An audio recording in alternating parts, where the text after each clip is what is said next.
to be the last SPSS video that I'm going to be making, unless you guys have requests for more, but I'm thinking that I covered everything, hopefully. So again, my name is Alexandra, I'm your tutor, and this is going to be the last SPSS tutorial video that is going to be about drawing a sample. So whenever you are given a data set and you want to draw a random sample from that data set, and then maybe take the mean or the standard deviation of that sample. So we're going to basically be doing that in SPSS right now. So when we're taking a smaller sample from the data set, this is the exact order of things that you need to do. So you need to go to Data, select Cases, make sure that you're selecting Random Sample of Cases, and then under Sample, you can select how many cases you want to take a sample of, and then it's best to copy those selected cases into a new data set. So when you do so, it creates this whole new dataset file with just that sample, and then you can run whatever sort of statistical analyses you would like on that smaller sample size.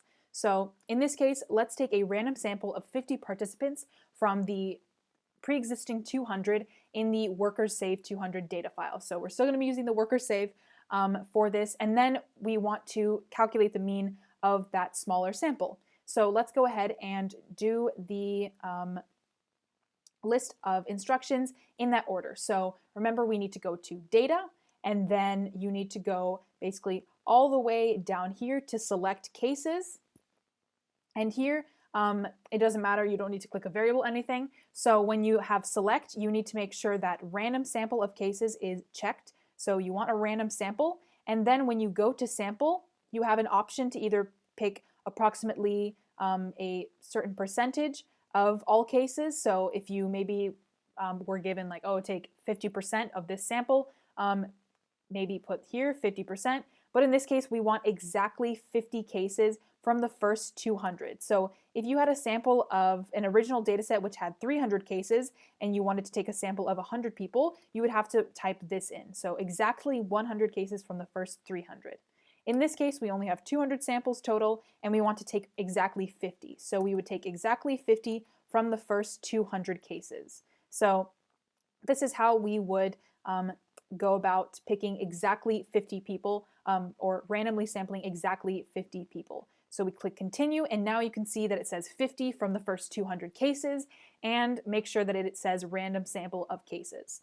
So once we have this information plugged in and everything is how we want it, let's copy the selected cases into a new data set. So here we have dataset Booyah, and so now make sure you have this clicked as well, and then make sure you don't have any of the other things clicked, definitely. So from here we have our new dataset name. We can copy the selected cases into that new dataset, and then we can click OK. So here now we have a dataset copy. So this is our original dataset. Here you can see workers 200 dataset, and now we have a brand new dataset as well. This one called Booyah, because Booyah. So now if you scroll down to how many participants are in this dataset, you see that there's only 50. So we've taken a random sample from the original dataset of 200 participants, and now we only have 50 people in here. So the next thing that we need to do is just maybe take the mean of this sample, and there's a number of ways that you can easily do that. So let's just go to Analyze, Descriptive Statistics. Maybe let's just go to Descriptives, and let's maybe take the mean of age. So if we want this, we just go to here, Descriptives, click OK, and then here we see, okay, awesome. We have a mean of this sample, and that is 33.7. So the mean age of this sample in particular, of these 50 people, has a mean of 33.7, and our standard deviation is 9.442 of this random sample. So this is how we would approach this type of question whenever we are taking a random sample of a certain amount from our original data set, and then we maybe calculate the mean or the standard deviation from this data set. So as you can see, the original data set that we had a different standard deviation and a different mean from our random sample. So again, this kind of explains also why we can't use the same test for the population mean and the population sigma versus the sample mean and the sample sigma. Because as you can see, there is some error associated with taking just a small sample of the population versus looking at the population as a whole. So again, this is kind of like a representation of why we have to use different formulas and account for error whenever we're taking a random sample from the overall population. Because as you can see here, the mean and the standard deviation are not exactly the same as what our original data set said.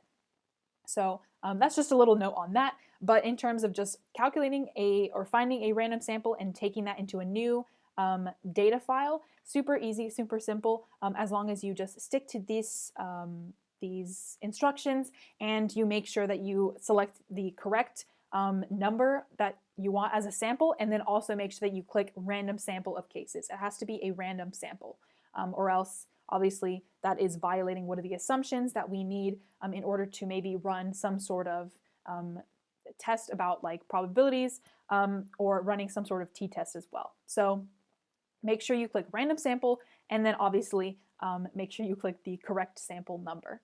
But that is going to be it for this video. Thank you guys so much again for watching. I believe this is going to conclude our little mini series of SPSS videos. So again, thank you so much for tuning in and watching these. I really hope that they're helpful for you. And last thing is just to make sure to complete the feedback form that was emailed to y'all following the actual Athena course. And yeah, I would really, really appreciate any feedback you guys have, and just let me know how I did as a tutor so I know what I can improve for the future for y'all whenever I teach the QDA course for the end term, which is going to be really exciting. So again, let me know what you guys thought about the course, and yeah, have a wonderful day. Good luck with studying, and you can always feel free to message me if you have any questions. But that will be it for this video. Thank you again so much, and I will see you guys later. All right, bye.